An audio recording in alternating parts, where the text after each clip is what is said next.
Sudah Tapi Perjaka, sebuah novel karya dari Sensen, bab ke-6, dalam audiobook keluaran dari Audiotune, dengan pengisi suara Sensen. Selamat mendengarkan. Buru-buru pria tersebut menghubungi sekretaris Alice, mengatakan bahwa putrinya ingin bertemu. Namun ternyata wanita itu sedang ada peninjauan bahan baku bersama tim manajemen produksi di pelosok desa. Satpam tersebut lalu mengatakan informasi yang didapatnya. Sekali lagi, Caca menggigit bibir bawahnya. Ia hampir menumpahkan air matanya kembali. Ayo Non, nanti malam saja ya ketemu sama Momi. Rayu Birati membalikkan bahu Caca. Caca mau ke tempat Dedi. Anterin ke sana ya Neni. Pintanya memelas. Birati mengangguk penuh iba. Mereka kembali melangkah menuju mobil dan melaju ke tempat Alexander. Hal yang sama pun terjadi. Alexander ternyata sedang dalam peninjauan lokasi pembangunan mal tak jauh dari kantor utamanya. Caca memaksa Mang Maman mengantarkannya ke sana. Mau tak mau sopir itu pun menuruti keinginan anak kecilnya. Siang begitu terik. Sinar mentari teramat menyengat menembus kulit. Saat ini matahari tepat berada di atas kepala. Langkah gadis cilik itu terhenti ketika melihat hamparan luas para pekerja kontraktor. Bisingnya mesin-mesin besar menggema di telinganya. Matanya mengedar ke seluruh penjuru. Dia kesulitan menemukan papanya di antara puluhan, bahkan ratusan pekerja yang mengenakan helm itu. Ada apa ya, Dek? Bahaya di sini? Cegat seorang security keluar dari pos jaga. Saya mencari Dedi, gumamnya lirih. Birati menjelaskan bahwa Caca mencari Alexander. Satpam itu membelalak. Sepengetahuannya Alexander adalah sang pemilik proyek pembangunan ini.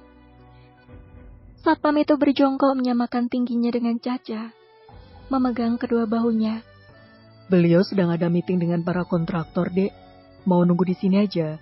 Bahaya kalau masuk ke dalam. Tuh, lihat banyak alat-alat berat. Caca mendongakkan kepalanya. Benar yang dikatakan pria di hadapannya. Akhirnya ia pun mengangguk pasrah. Bersama Wirati, Caca duduk di teras pos Satpam.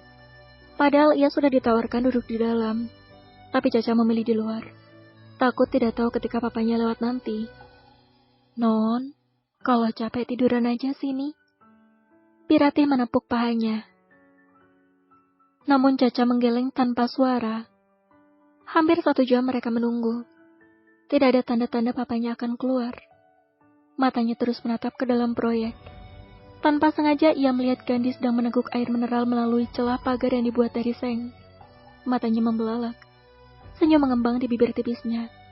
Jam istirahat bagi para pekerja. Semua karyawan menghentikan aktivitasnya, melepas penat sejenak. Ada yang langsung keluar cari makan. Ada yang makan di tempat dengan bekal. Seperti yang dilakukan Gandhi saat ini. Gerbang pembatas yang terbuka membuat Caca berlari masuk ke dalam. Birati terkejut. Ia pun mengekori gadis itu. Kakak penjual brownies? Paketnya setelah mengikis jarak beberapa meter dari Gandhi. Gandhi menghentikan mengunyah makanan. Ia menoleh ke sana kemari mencari sumber suara. Pandangannya bertemu dengan Caca. Gadis yang sempat ia tanyakan pada dirinya sendiri tadi. Sontak, Gandhi berdiri memegang Tupperware sambil berjalan menghampiri Caca. Hai, kamu ngapain di sini? Sapa Gandhi setelah berdiri di depan Caca. Kakak lihatlah, aku dapat juara 1 pada kelulusan seangkatanku loh. Pamernya bangga dengan senyum mereka. Mengabaikan pertanyaan Gandhi. Gandhi menunduk. Oh ya? Wah, keren. Pujinya ikut bahagia melihat pencapaian gadis kecil itu. Selamat ya. Ucapnya mengusap kepala Caca. Tiba-tiba pria itu melepaskan sebuah gelang berwarna hitam yang dirajutnya sendiri dari benang. Sini tangan kamu, pinta Gandhi. Kecil dan kurus mengulur di hadapannya. Gandhi memasangkan gelang itu. Kembali merajutnya, menyesuaikan ukuran lengan Caca. Ini hadiah dari kakak. Maaf ya, kakak cuma punya ini. Terus belajar dan jangan puas diri. Semangat. Gandhi mengepalkan tangannya membentuk tinju. Pria itu menaik turunkan alisnya. Gadis itu terperangah.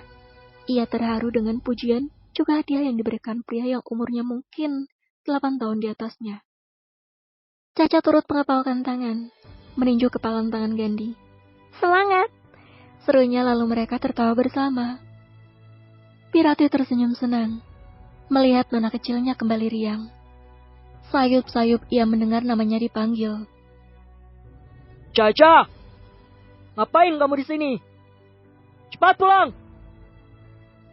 Bentak pria parubaya dari dalam mobil. Bersambung. Terima kasih sudah mendengarkan. Kalau kamu mau dengar audiobook lebih banyak dan gratis, segera download Audiotune.